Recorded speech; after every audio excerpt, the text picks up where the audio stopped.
instead of realizing there actually are 9 fabulous things about the house that really work for them.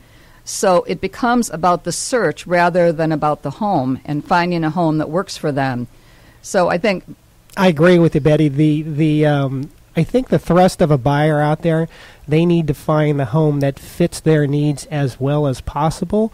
But really, in reality, it's pretty tough to find that perfect home. Yeah, one of the comments that I heard was to realize that buying a house is more of an exercise in compromise. You have to make a decision what it is you can compromise with, because it won't be perfect. But to a certain extent, you take your things there, you put them in there, you've got your bed and your clean linens, and you go to sleep that first night and wake up in the morning, and it's your home. So I still think the American dream is home ownership, even though it's become very difficult in recent years. I think lenders are kind of coming through somewhat on the new loan market. Casey and I were talking today. We've got a little bit of a problem with the fact that existing loans, it's so difficult to think that somebody could have a mortgage of $500,000. The lender would allow them to short sale it to someone for $300,000, in effect forgiving $200,000 worth of debt. But why won't they give that person, the person that already owns it, a $200,000 reduction in their debt and give them the same interest rate they would give to the new person and allow them to keep their home? Because that's vital. It's a great idea, Betty. It just makes a lot of sense.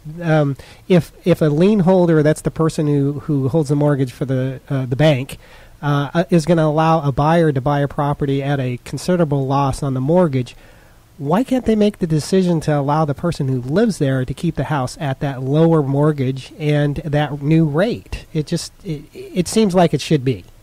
I agree. And I know too many people that are in that position, and people that worked so hard for their homes and have put so much additional cash in over and above the mortgage, and their children are there and their schools are that neighborhood. Everything is perfect for them, but they're buried in a house that was once worth $700,000 and is now worth $300,000 or $350,000. That's, I'm not talking totally Maui. It's all across our country today. And again, I think it's one of those things that we've really got to think about, because if people don't continue working and don't continue making money and aren't raising their families and living in the neighborhoods and doing the things that they do, they're not taxpayers anymore either. So that I think we do have a circle going on that needs to be looked at by each one of us as citizens and by our government.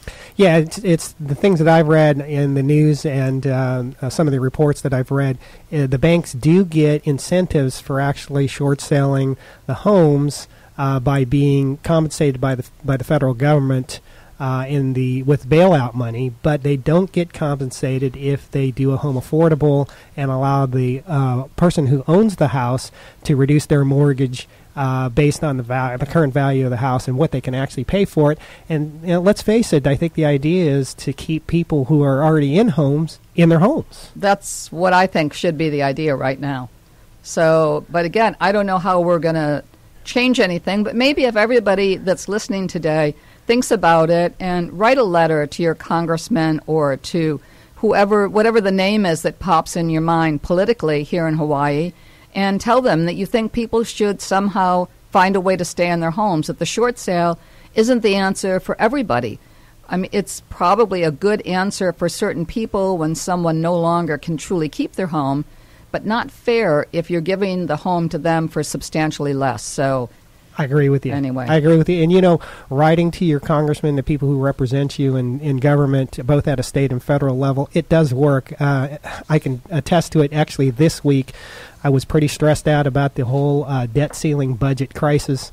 And I kind of had to voice my opinions to my representatives and my senators, and I sent them emails. I got answers back. It was pretty amazing. I didn't think I'd get an answer back that fast.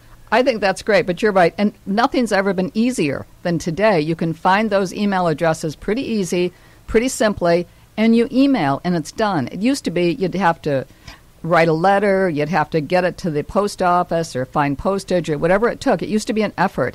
emailing is relatively effortless. I got on Google, and I got to be honest with you, I didn't know who my representatives were. I said, who's my representative on Maui? And the answer came right up, and I was able to fill out a form, send an email directly, and I got that done in about 15 minutes. It actually worked out pretty well. It's pretty easy. That's pretty amazing. I'm glad you did it.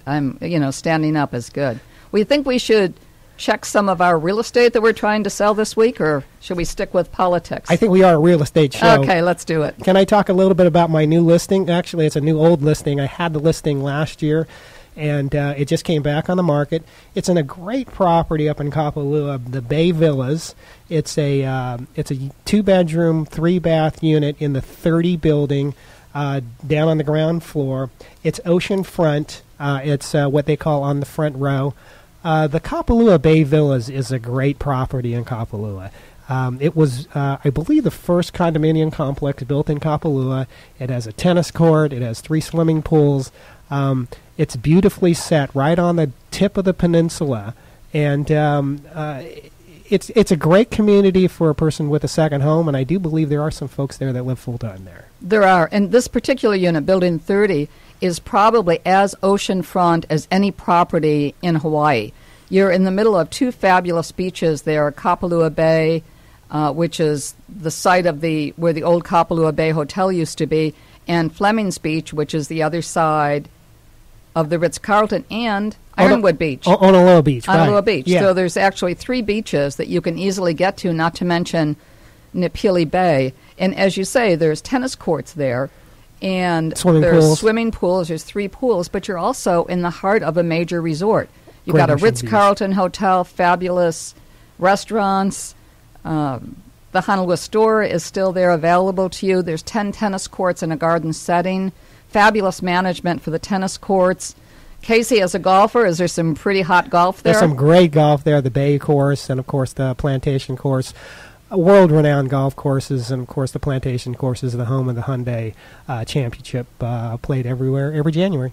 And we've been mentioning the new management at Kapalua for golf, for golf and tennis, which is Troon Golf, which is probably one of the finest and best golf management companies in the world, and they do have courses that they represent that are around the world. So I think it couldn't have been better for Kapalua when they came on board with the sale of the golf courses.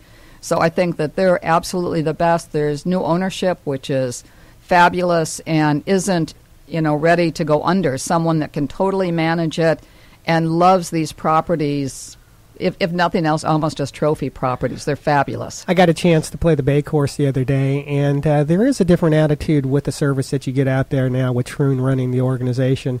And the golf course was in great condition, too. So hats off to Troon. Hats off. The other thing, just so you know, at the Bay Villas is that if somebody